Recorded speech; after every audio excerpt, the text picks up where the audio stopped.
nahulog. But I believe there are three things that we could learn from the parable in general, no? First of all, kinahanglan maning kamuta na makapaminaw sa pulong sa Dios in whatever manner, in whatever way, no? Like, for example, we can read the Bible sa atong mga panimalay, no? Or we can watch videos because everything is already available in YouTube, in the social media, no? Or better yet, the best thing that we could do is what you are doing now.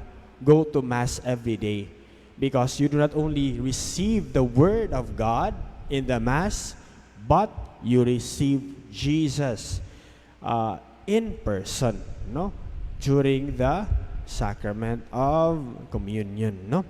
So my dear friends, no, that's the first thing that we should do. Second, we should strive to retain the Word of God sa atong kinabuhi, no?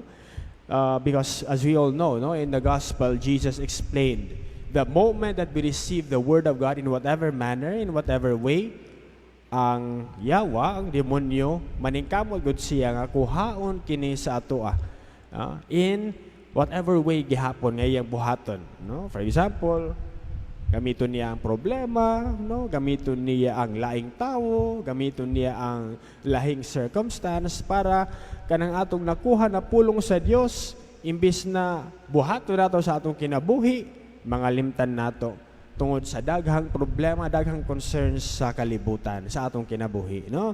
So that's the second thing that we should do. We strive to preserve the Word of God sa atong kinabuhi after receiving it.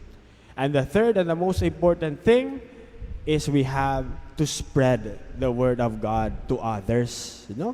Diri kinahanglan, diri ang atong buhaton lang, ang maminaw lata, makuha latag idea sa atong sa Word of God. Tapos we just keep it in our hearts. That's not enough. We have to spread it to others. And how do we do that?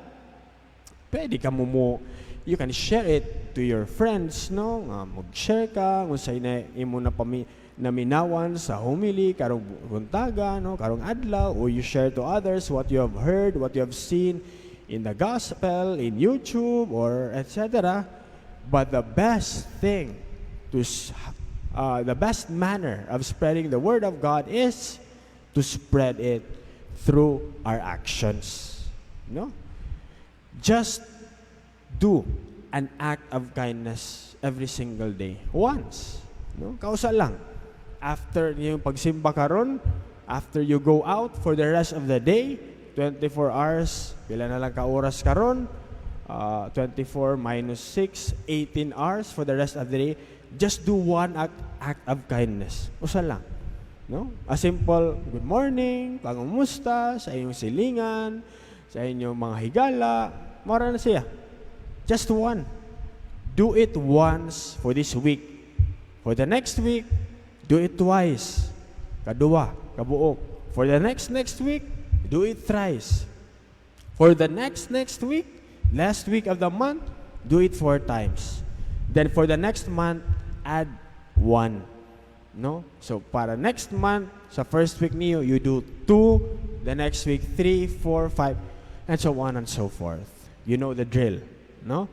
Because why gamit ang atong napiminawan, nabalaan sa ebanghelyo, sa Santos sa Misa, if we don't share it to others, if we only keep it to ourselves. You know? The best thing to spread it, yes, you can share it to others, but the best thing to do it is to share, to do an act of kindness toward others. You don't have to say even a single word. You just have to do it. And the people who witness it, who sees it, will get the message immediately. You know? And the effect of that, you would know later on. No? It's not gonna be instant nga ang mga tao nga palibot nimo ma-convert dayon. No. It will be, gradual. But the effect would be there because of the miracle of the Word of God sa atong kinabuhi. Amen.